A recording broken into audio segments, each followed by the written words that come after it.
semuanya, selamat datang di podcast Hadir, tempatnya ngobrol ringan, seru, tapi ada manfaatnya. Ya. Hari ini kita akan membahas topik seputar olahraga yang paling digemari dan paling populer di kalangan mahasiswa, khususnya yang suka berolahraga. Apa nih Kak Raffi hari ini topiknya? Padel mungkin? Padel, oh salah Kak Raffi, apa lagi tuh? Atau mungkin tenis. Oh, berarti Kak Raffi nggak suka nih permainan ini nih, topik ini. Masa iya? Karena kita akan membahas topik tentang futsal Kak Raffi. Oh, futsal itu kegemaran saya. Oh, tadi nggak bisa jawab, gimana sih Saya Kak nggak Raffi? tahu kan, internet tuh tahunya padel kan. Oke. Nah, mendengar kata futsal itu sendiri, apa sih yang dibayangkan di pikiran Kak Raffi itu? Gol yang spektakuler kah, jersey yang baru, atau bahkan sepatu yang bagus? Sepatu yang bagus. Sepatu yang bagus, kenapa tuh? Karena saya mikirnya kalau main futsal cari sepatu dulu kan. Sepatu dulu. Iya. Baju jadi nggak penting gitu, baju sobek-sobek ke apa-apa? Nggak apa-apa, yang penting main dulu. Yang penting Oke. sepatu. Nah, hari ini kita bakal ngobrol santai soal futsal. Mulai dari alasan kenapa olahraga ini paling digemari, paling populer di kalangan mahasiswa, hingga untuk segi kesehatannya. Oke, jadi sebelum kita mulai, kita nih nggak bakal ngobrol berdua doang guys. Jadi kita bakal ada yang nemenin kita nih, 2 orang. Siapa tuh Kak Raffi? Jadi tamu kita adalah Ding Ding, Oke. ada Kalvia dan Mas Gali. Sekali. Boleh perkenalan dulu kali ya. Oke, perlu. Ya, caranya.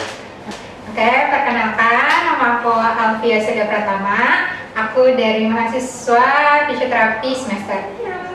Halo Kalvia. Halo, Kalvia. Gali boleh? Saya? Iya. Mas Garis atlet. Nama saya itu Muhammad Gary Pratama, mahasiswa fisioterapi tingkat 2 semester 4. Oh, atlet ya. Atlet. Selamat datang kalian berdua. Terima kasih. Terima kasih sudah menyempatkan waktu ya untuk datang ke podcast kita. Sama-sama. Nah, sebelum kita masuk ke pembahasan paling utama nih, topik kita utama. Kalau misalnya nih, kalau Kak Gali diajak main futsal jam 7 pagi, Kak Gali tim yang mana nih? Tim yang excited kah? Atau tim yang bilang nanti ya OTW gitu? Padahal nggak dateng, kayak gitu loh Kak Gali. Gimana tuh? Oh, kalau saya justru karena saya sangat cinta banget ya sama futsal, sama sepak bola, olahraga lah. Ya.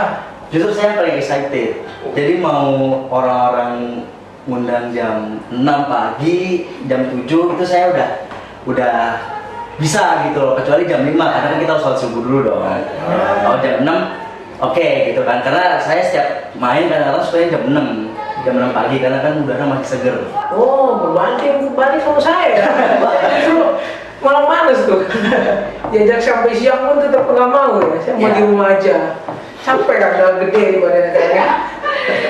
Nah, berhubungan Kak Gali kan tim ini ya, atlet timnas futsal Stiker Rumah Sakit Husada. Nah, kalau di tim tuh Kak Gali tuh orangnya seperti apa sih? Orang yang suka cetak gol kah? Atau orang yang suka gocek-gocek? Itu Kak Gali tuh tipe orang yang mana? Kalau saya sih ya, saya tipe dua-duanya. Cetak gol iya, juga gocek iya gitu kan. Tapi kalau di futsal bukan hanya itu aja gitu kan, kita harus kerja sama tim gitu kan, kerja sama tim untuk menciptakan sebuah kemenangan. Apa gunanya kita punya skill bagus tapi kalau nggak ada menang ya kan? Iya, Nggak sih? benar. Ya kan? Kan kita harus menang, masa kalah mulu kita kan. Iya. Tapi nyatanya gimana tuh? Menang terus Nyatanya apa? nah itu, Oh. nyatanya itu, tapi ya kita harus inilah berjuang aja lah. Yang penting itu kerja sama tim pastinya yang penting.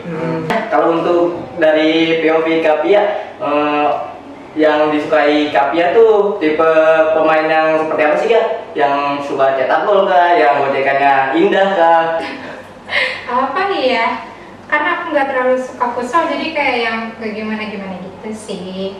Tapi kalau emang yang paling keren tuh cowok-cowok futsal yang bisa cetak gol. Oh, itu POV kemarin ya waktu jadi tim kesehatannya ya. Oh iya, kebetulan kemarin aku jadi tim kesehatan di Dies Natalis 2026 ini.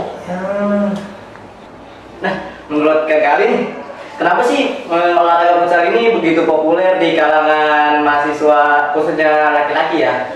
Kenapa sih Kak? Kalau menurut saya, kenapa futsal banyak disukai dan digemari? Pastinya karena fasilitasnya juga banyak ya. fasilitas banyak dan harganya terjangkau gitu. Jadi karena kan setiap dari SD, SMP, SMA itu setiap sekolahnya pasti ada namanya lapangan futsal, dan laki-laki kan pastinya gemar berolahraga, khususnya laki-laki gitu kan. Jadi pastinya futsal lebih banyak digemari dibanding mungkin sepak bola, karena kan sepak bola juga lapangannya mungkin minim di Indonesia ini. Jadi futsal mungkin lebih banyak digemari. Nah, menyangkut tadi Kak Gali bilang sepak bola, kenapa sih, apa sih perbedaannya sepak bola dengan olahraga futsal ini, Kak? Kalau perbedaannya sangat jauh gitu kan, sangat banyak, dan perbedaannya juga jauh banget gitu kan. Dan di Indonesia juga olahraga bukan hanya futsal dan sepak bola gitu kan. Pasti kalian juga teman-teman semua juga udah tahu namanya mini soccer, gitu kan, yang lapangan kecil tapi rumputnya rumput sintetis gitu kan. Itu perbedaannya juga ada gitu kan. Kalau futsal itu kan dari segi pemainnya aja beda dengan sepak bola, di mana sepak bola itu 11 pemain dan futsal 4 pemain 1 kiper, dan dari segi permainannya pun futsal lebih cepat dibanding sepak bola. Nah kan ya ini sebentar Kak Raffi. Nah ini kan katanya kan permainan futsal tuh lebih cepat ya Kak Gali. Nah kalau dari segi fisik tuh lebih capean dari futsal atau dari sepak bola tersendiri tuh? Kalau menurut saya futsal lebih menguras tenaga, karena kita harus rotasi dari depan bisa ke belakang, dari belakang bisa ke depan gitu kan. Jadi muter terus, sedangkan sepak bola ya kalau dia posisinya di situ ya hanya fokus di situ seperti itu. Jadi hanya terfokus pada posisinya aja, beda dengan futsal yang dimana dia bisa maju, jadi berotasi gitu, jadi saling muter. Seperti itu. Nah kalau misalnya dibilang rotasi kan di permainan sepak bola kan juga berotasi ya Kak Gali ya. Nah sedangkan si futsal ini lapangannya juga nggak terlalu besar kan dibandingkan sepak bola. Kenapa si futsal ini lebih capek sih Kak? Karena tempatnya yang kecil dan yang itu yang saya tadi bilang. Jadi para pemain dipaksa untuk harus berpikir cepat, mengambil keputusan, karena lapangan kecil. Jadi sekali kita megang bola, musuh udah ada di depan. Jadi pemikiran kita harus cepat ya. Jadi nggak boleh kayak lama, karena mungkin lama pasti bakal keambil musuh. Beda dengan sepak bola yang dimana kita megang bola aja mungkin ada 5 detik, 6 detik itu kita masih bisa menguasai. Beda dengan futsal, nggak bisa sampai 5 detik. Itu menurut. Nah tadi kan berbicara tentang sepak bola ya dengan futsal. Nah kalau dengan olahraga lain, kenapa futsal ini lebih menarik sih Kak daripada olahraga yang lain? Kenapa futsalnya lebih Lebih menarik ya dibandingkan olahraga lain. Kalau misalnya kita ambil contoh dari yang terbaru olahraga padel. Kita ambil padel misalkan. Padel itu kan olahraga terbaru, dan kalau kita tahu juga itu lebih banyak dari kalangan selebriti artis ya kan. Iya, sampai sekarang ada turnamennya sekarang. Nah, gitu. Beda dengan futsal. Futsal itu kita patungan 10.000 aja itu udah bisa main. Ya kan, dan sepatu juga yang nggak terlalu mahal-mahal banget gitu kan. Bisa nyeker juga ya? Nah, itu bisa nyeker. Ya kan? Bisa nyeker. Paling ya responnya kakinya kapalan aja gitu kan. Tapi kan kita bermain gitu kan. Nah, kalau misalkan itu ya faktornya itu dari segi mungkin biaya gitu kan, dan tempat-tempat di Indonesia ini lapangan futsal itu banyak gitu kan. Beda dengan mungkin ada, cuman ya kalau bagi anak-anak SMP memang punya uang bagi padahal kan enggak gitu kan, karena di mereka belum bekerja gitu kan, mungkin dari Kan bisa minta orang tuanya. nah itu tapi kan di Indonesia ya kita tahu sendiri lah, ekonomi banyak yang masih banyak membutuhkan. Jadi futsal banyak digemari ya itu karena fasilitasnya banyak dan harganya juga terjangkau. Tapi sekarang ini lapangan futsal banyak yang terbengkalai gimana tuh? Memang banyak terbengkalai. Banyak. Kalau banyak terbengkalai pastinya karena itu dari pengelolaannya juga, dan pastinya Kirain dari peminatnya mungkin udah berkurang. justru peminatnya makin bertambah, apalagi kalau misalnya kita tahu timnas Indonesia futsal kita di urutan 14 dunia, apalagi itu kan Mantap ya. makin mengejolak ini Indonesia gitu kan. Beda dengan sepak bolanya mungkin belum ya progres. Timnas Gali juga bergejolak nih. Oh, saya bergejolak. Wah, beliau ini ternyata pengalaman sekali. Kak Atoy. Nah, kalau berbicara soal pengalaman, menurut Kak Gali sendiri, apa sih pengalaman paling lucu ketika di lapangan tuh Kak? Waduh, banyak sih kayaknya pengalaman. Oh, Paling banyak tuh lucu. Nah, Isi mukanya juga lucu kan. yang paling saya ingat waktu itu kayaknya sih sebelum masuk kuliah sih. Saya masih di sekolah menengah atas. Oh, saya mah. Ya, itu jadi paling ingat saya ketika kita sudah siap-siap mengancang-ancang bola gitu kan, mandang, tapi yang apesnya bola itu nggak kena gitu. Jadi kayak kita nendang angin gitu kan, nendang angin, dan di situ saya jatuh. Itu kan apalagi keluarga nonton, teman-teman saya juga nonton. Biasanya tuh saya lihat kalau misalkan kayak gitu pura-pura sakit tuh. Aduh, cedera, sakit. Gitu agak malu ya Kak ya? Agak malu. Itu teknik, itu namanya apa ya? Ya teknik lah, teknik pemain bola. Nah, kalau kami pernah ada kayak gitu tuh, yang pura-pura sakit tadi itu pernah nunggu malu doang. Kalau sejauh ini sih nggak ada ya. Nggak ada. Kebanyakan yang memang benar-benar cedera. Benar-benar cedera ya. Nah, Kak Gali nih, saya mau nanya dong. Pernah nggak sih Kak Gali nih ketika bawa bola terus udah berhadapan nih 1 lawan 1 dengan kiper, tapi Kak Gali tuh malah gagal masukin, kayak gitu Kak. Pernah nggak sih Kak? Terus gimana sih cara biar nggak malu itu Kak? Kak, pasti pernah dari saya hadap-hadapan dengan kiper dan gak masuk itu juga sering gitu kan, dan pastinya malu gitu kan, dan pastinya pengalaman yang berbicara. Kalau misalkan baru pertama kali pasti malu dong gitu kan, dan tim pasti bisa menyalahkan, apalagi misalkan itu 50-50 buat kalau masuk kita bakal menang gitu kan, tapi kita nggak masuk dan akhirnya kalah kayak gitu kan. Itu kan pasti kita merasa kayak diri kita aduh salah nih gitu kan, jadinya tim bisa menyalahkan gitu. Itu pikiran saya waktu pertama kali melakukan itu. Tapi setelah sering saya main gitu kan, saya berintrospeksi diri dan pengalaman juga yang berbicara untuk mengurangi rasa malunya, ya kita harus berlatih aja lebih baik. Ya, Nanti kalau sering introspeksi diri. iya itu introspeksi diri yang paling benar sih. Jangan sampai nggak pernah introspeksi diri. Iya, Bahaya. itu nggak boleh. Nah, berbicara tentang hal paling memalukan nih, dari Kak Gali sendiri, hal paling memalukan apa sih yang terjadi waktu Kak Gali bermain di lapangan tersebut tuh? Kalau itu pasti malunya sih karena ini ya Kak, diliatin oleh orang gitu kan. Karena kan kita main di sekolah lain nih, terus orang-orang lain pada nonton, apalagi yang saya lawan itu tuan rumah tersebut gitu kan. Otomatis kan banyak dong sorakan-sorakan dari tuan rumah gitu kan, itu menyerang mental juga gitu kan. Dari awal datang tuh pasti. Iya, dari awal datang itu udah banyak teriakan-teriakan kayak ya pastinya ngedownin kita gitu kan. Oh, saya merasa pede itu. Kalau malunya tuh kalau kalah baru malu ya.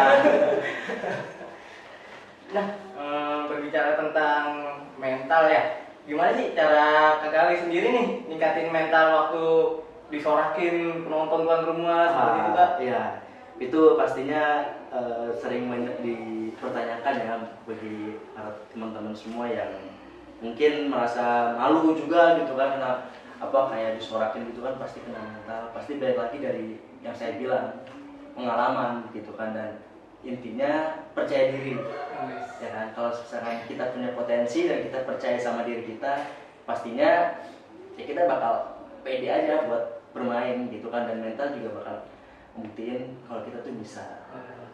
Yang penting percaya diri aja, kita harus percaya diri sih. Nah, seperti itu Kak Atoy, perspektif dari atlet. Sekarang kita beralih nih ke perspektif dari seorang fisioterapinya Kak Atoy. Gimana Kak Atoy, ada pertanyaan nggak? Jadi gini, kalau melihat dari futsal, kira-kira apa sih manfaat dari futsal nih selain untuk kesehatan, untuk fisik? Iya kan Kak Pia sendiri kan waktu di Disnatalis kan jadi tim kesehatan ya. Menurut Kak Pia tuh apa sih Kak dampak futsal bagi kesehatan fisik dan mental tuh Kak?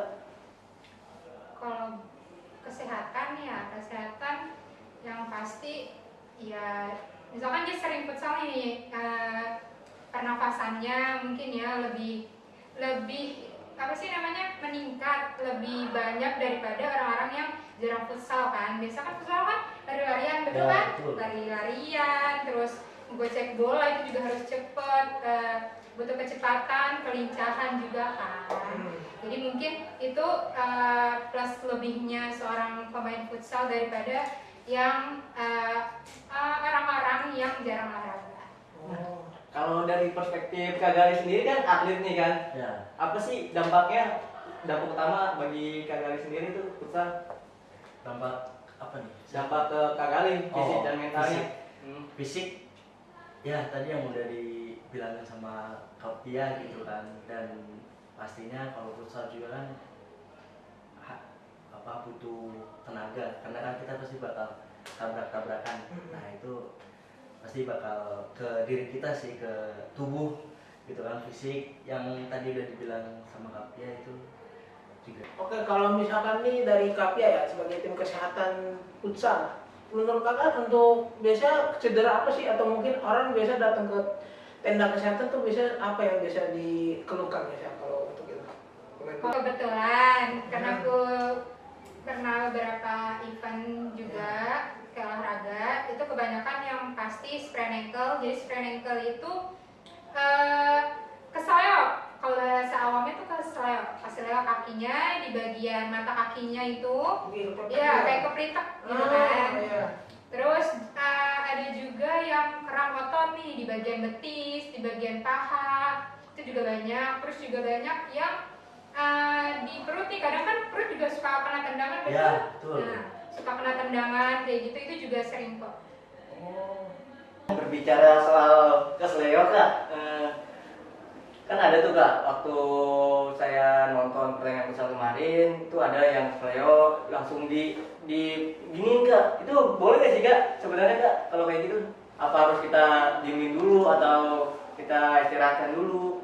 Nah, Rais itu kita pertama-tama nanganin itu kita harus pakai es, terus kemudian pasiennya itu kita pinggirin dulu nih ke lapangan nih, habis itu kita kasih es, lalu kakinya itu kita naikin, itu biar tidak terjadi pembengkakan. Jadi biar kalau misalkan dia bengkak, aliran darahnya itu bisa balik lagi ke jantung. Jadi nggak ada penumpukan darah di bagian kakinya itu. Terus habis itu udah dikasih ice itu sekitar 15 menit, karena kita nggak boleh ngasih es batu tuh di bagian itu lebih dari 15 menit, karena bakal terjadi sunburn di dalam bagian dalamnya itu. Ada tuh ya Kak, waktu itu kan ada yang cedera sprain, ini kesleo kayak gitu kan. Nah ada tuh orang atlet nih kemarin main, terus dia langsung buru-buru pengen main Kak, tapi padahal dia cedera Kak. Itu cara Kapia komunikasinya kayak gimana tuh Kak? Oh, kalau itu pertama-tama kan kita kasih yang rice tadi, sekitar itu 15 menit udah selesai, kita baru cek nih apakah ada pembengkakan atau enggak di bagian ankle-nya nih. Kalau misalkan ada pembengkakan yang berlebih, itu sebaiknya jangan kita kasih edukasi, Kak, ini kalau misalkan ada pembengkakan dan kakak mau melanjutkan main, ini bakal jadi lebih cedera yang lebih serius. Jadi menurut saya mending kakak berhenti aja nih mainnya, diganti sama pemain yang lain kayak gitu. Dan kebanyakan yang udah aku edukasi kayak gitu nurut. Tapi kalau misalkan yang tetap batuk gimana? Ya itu sih dari diri dia sendiri ya. Kalau emang dia masih mau main ya silahkan kan. Tapi kita kan juga udah kasih edukasi nih kayak gimana sih ini bakal kelanjutannya cedera ini sampai kalau misalkan dia main lagi terus kedepannya itu kayak gimana. Nah dari perspektif seorang fisioterapi itu bagaimana sih Kak caranya Kapia untuk melindungi atau mencegah terjadinya cedera berulang pada atlet tersebut sih Kak? Mungkin ya kalau misalkan emang dia nggak ada bengkak, kita pakai kinesiotape itu kan. Nah kinesiotape itu kayak elastic band tapi bukan, mungkin teman-teman bisa searching kinesiotape itu kayak gimana. Nah itu kita pasang di bagian ankle-nya biar si sendinya itu nggak terlalu berlebihan gitu loh geraknya. Terus juga kalau misalkan dia ada bengkak, itu kita bisa pakai elastic bandage. Seperti itu Kak Raffi. Oh, jadi tetap bisa main tuh ya harusnya. Nah, kita balik lagi nih ke Kak Gali. Nah, dalam futsal lebih penting skill atau komunikasi tim sih Kak? Dalam futsal Hmm. yang paling penting itu, yang paling nomor satu itu komunikasi tim, ya kan? Karena pastinya kalau komunikasinya jelek, permainan juga nggak bakal teratur. Percuma kalau kita punya skill tapi kita nggak ada komunikasi, itu sama aja bohong. Itu menurut saya lebih bagus komunikasi tim terlebih dahulu yang harus di pertama.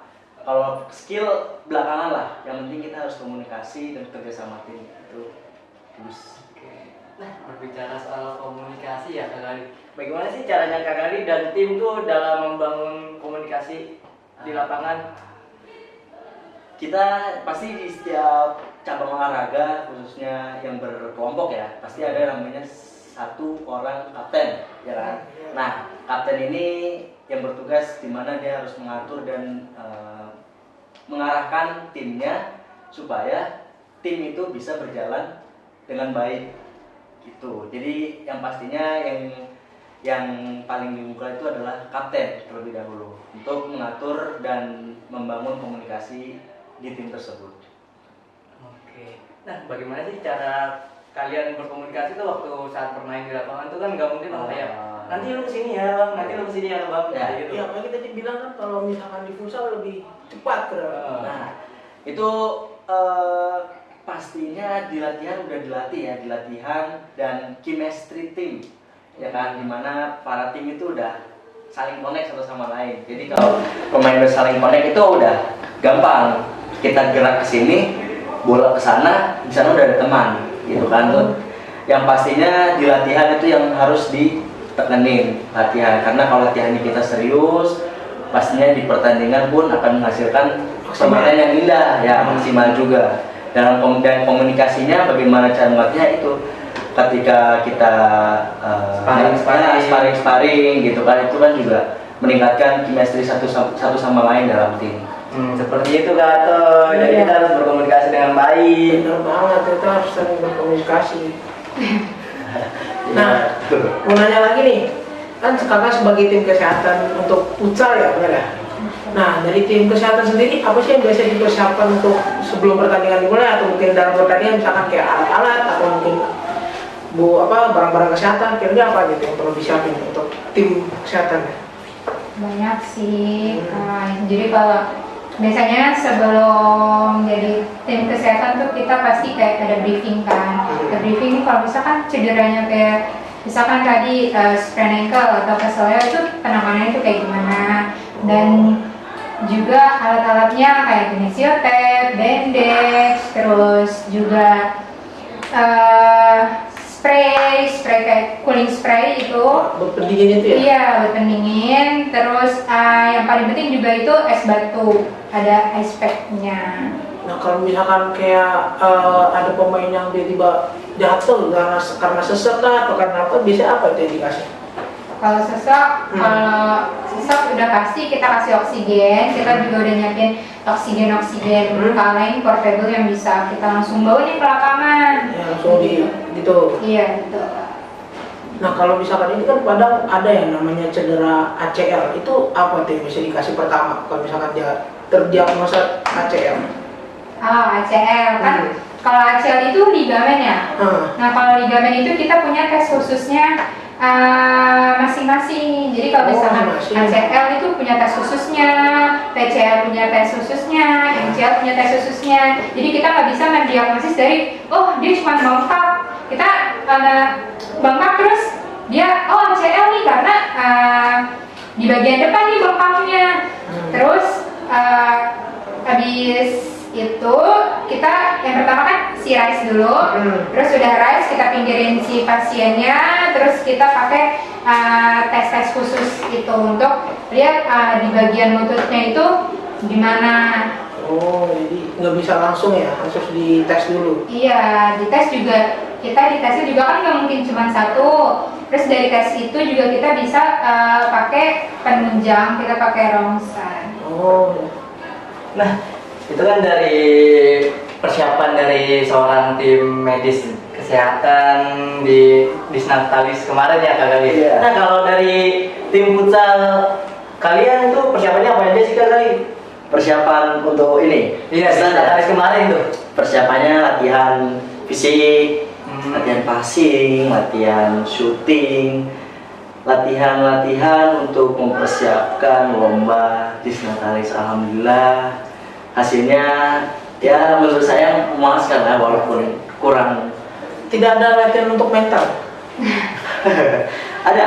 Mengingat kan kata tadi Kak Gali bilang kan kalau misalkan mau juara mental harus siap. Ya, Benar Pak. ada. Kita Latihan apa mental tuh? tuh ada pasti. Oh itu Kak Atoy yang tadi dia bilang Tuh. dengan Pasti cara ada. sparring. Nah, Itu Kak Atoy. sparring itu kan kita lawan tim-tim besar, lawan tim bagus lah. Kita pasti nyarinya kalau sparring itu bukan yang di bawah kita, tapi yang tim di atas gitu kan. Jadi kan kita ngeliat permainannya juga, wah ini bagus nih, kita bisa langsung kena mental dong gitu kan. Tapi ketika kita udah belajar dari sparring, ketika kita ketemu di hari pertandingan, kita udah pernah nih ngelawan kayak gini, jadi kita tahu cara ngatasin dan kita udah siap. Itu gunanya sparring itu pastinya itu untuk mempersiapkan mental. Nah kalau soal ngomongin fisik, aspek apa saja sih yang diperluin tuh untuk seorang pemain? Aspek apa nih? Aspek dari seperti kayak lebih butuh power kah, atau lebih butuh endurance-nya kah, atau butuh Kalau agility, kelincahan. Oke, kalau di futsal itu pastinya power, terus stability, endurance itu sangat dibutuhkan sekali gitu kan, karena yang tadi saya bilang lapangan kecil dan harus memerlukan endurance, terus power juga buat power itu untuk shooting ya, dan endurance pastinya untuk kekuatan stamina kita itu pasti dibutuhkan.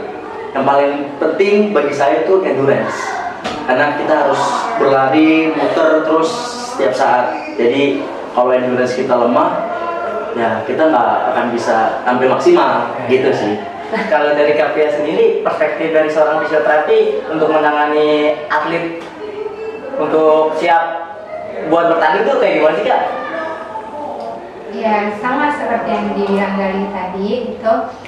Pertama yang paling penting itu dia udah nggak ada lagi nyerinya. Karena kalau misalkan masih nyeri, kita gimana nih? Dia mau larinya, dia mau ngegocek bolanya, kalau dia masih sakit. Jadi yang paling utama itu kita kurangin dulu nyerinya sampai benar-benar dia nggak ada nyeri, baru dia bisa kita latih buat ke performa si atletnya itu. Nah untuk ngomongin soal performa atlet itu kan tadi kan saya udah menyampaikan ke Kak Gali, tuh kata Kak Gali aspek yang paling penting tuh power, endurance. Itu menurut perspektif Kekuatan kan? daya tahan. Daya tahan. Aduh, gue mulai dari mana? Daya tahan. Dari ini power endurance gitu. Ya kita kalau untuk si atletnya itu udah pasti kita kasih latihan power, latihan daya tahan, latihan kelincahan kayak gitu, biar dia bisa return to sport. Nah, latihannya itu seperti apa sih? Contoh nih Kak, kasih satu aja contoh latihan yang untuk endurance, agility Ya, dari mungkin seorang dari fisioterapi. fisioterapi atau mungkin dari sisi pemain mungkin bisa ngasih salah satu apa itu yang biasa dibutuhkan itu latihannya. Endurance ya, paling endurance ketahanan kan pasti Oh, iya. ketahanan daya tahan. Iya. Itu latihan yang saya latih cukup berkeliling lapangan, mungkin berkeliling lapangan futsal atau jogging pagi hari, berkeliling futsal dan jogging mungkin selama 30 menit pun itu juga udah termasuk meningkatkan daya tahan. 30 menit dan setiap hari dilakukan, bukan hanya hari itu aja, tapi misalkan seminggu kita udah mempersiapkan jadwal apa aja sih, kita harus lari berapa menit sih. Nah itu dari untuk meningkatkan endurance. Kalau yang bisa berendam air es tuh gimana? Berendam air es. Jadi misalnya dia habis lari, mau lari, itu masuk ke air es itu katanya bisa meningkatkan endurance juga katanya. Atau mungkin apa gitu? Oh mungkin Kapia bisa bantu jawab Kapia itu. Pertanyaan si Raffi. Kalau misalkan masuk ke kolam es nih, kalau itu kayaknya bukan endurance tapi lebih ke merelakskan otot. Jadi kan dia udah nih habis lari nih, habis latihan endurance, Iya. habis lari, terus otomatis ada beberapa otot yang tegang kan. Nah itu tuh es itu bisa buat merelakskan otot-otot itu. Oh, saya kira itu buat latihan juga. Aduh. Bukannya Kak Ato, gimana sih Kak Ato ya? Saya lihat di internet begitu, katanya wah itu bisa bikin tas stamina gede loh kok. Bingung kan? Nah, terkait soal air es ini Kak, ada juga yang berpendapat bahwa kita juga bisa nih menggunakan air hangat tuh Kak. Orang-orang tua dulu tuh kayak kalau habis lari tuh jangan direndam air es, nanti sakit. Baiknya tuh direndam air hangat biar aliran darahnya tuh bagus, baik seperti itu Kak. Iya, atau kalau misalkan dia habis lari nih atau habis olahraga, jangan minum air dingin dan minum air panas aja. Itu gimana tuh? Nah, kalau misalkan air hangat itu kurang efektif ya, karena itu kan pembuluh darah lagi pelebaran tuh. Nah, itu kalau misalkan kita tambahin air hangat itu kurang bagus. Jadi lebih bagusnya kita pakai air es. Terus juga kalau misalkan minum air dingin nih, katanya nanti jantungnya kayak deg-degan gitu kan. Nah, Iya tuh, kenapa ya Kak? itu sebenarnya itu mitos. Sebenarnya kita boleh aja kok kalau misalkan kita habis olahraga terus minum air dingin. Oh, saya soalnya bilangin sama orang tua saya gini, kalau olahraga minum air dingin nanti ntar Mati. iya pembuluh darah pecah katanya. Iya. Tas, Pak takut jadi dia nggak pernah minum air panas, mau air dingin dia air biasa aja. Oh, jadi itu mitos Kak Raffi. Iya, jadi saya tenang tuh Iya minum kan? air es, iya. Kita minum kopi habis ini. Nah, kok air panas? Nah, seru banget ya obrolan kita hari ini ya tentang futsal, kesehatannya, bahkan sampai ke bagian-bagian lainnya ya. Dari futsal kita belajar ya bahwa olahraga tuh bukan hanya soal menang atau kalah, tapi juga tentang kerjasama, disiplin, dan juga menjaga kesehatan. Menjaga kesehatan penting guys, dan tentunya memperluas pertemanan. Benar kan? Betul. Ayo teman-teman masuk futsal Stikers Rumah Sakit Nusantara. Weh. Kita dukung tim kita ya. Jangan lupa masuk fisioterapinya juga nih teman-teman. Betul, kita fisioterapi baru tiga angkatan. Nah, Kita kalian lihat kan dari jawabannya Kapia tuh, wah, Stikers tuh luar biasa banget ngasih ilmunya Kak. Jadi jangan lupa daftar ya guys. Nih linknya di sini. Nah, kalau boleh kasih satu pesan nih untuk pendengar yang mungkin ingin mulai bermain futsal atau ingin menjadi seorang fisioterapi, coba dari Kak Gali. Buat teman-teman semua yang ingin, bukan hanya futsal lah, yang ingin mulai berolahraga khususnya futsal ya. Iya. Jangan merasa diri kalian itu tidak hebat. Justru kalian hebat karena kalian berani memulai. Masya Allah.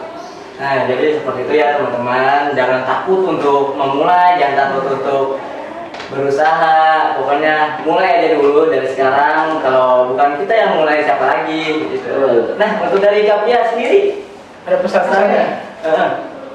Untuk jadi fisio. Iya, untuk fisio. Iya boleh banget nih buat visio atau mungkin buat nanti yang mau masuk ke sini.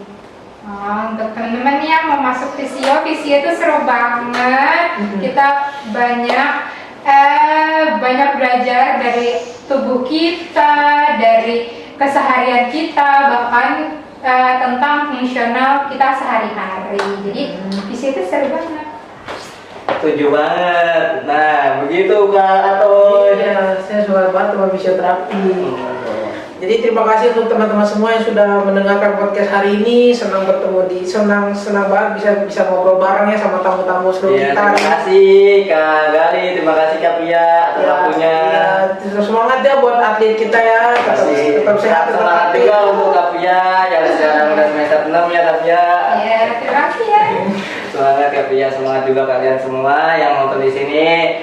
Pesannya jangan takut untuk memulai, karena kalau bukan kita yang mulai, siapa lagi yang mulai? Gitu. Oke, langsung aja Kak Atoy kita tutup podcast kita hari ini. Semoga bermanfaat. Salam olahraga. Salam olahraga. Misi orang Dadah.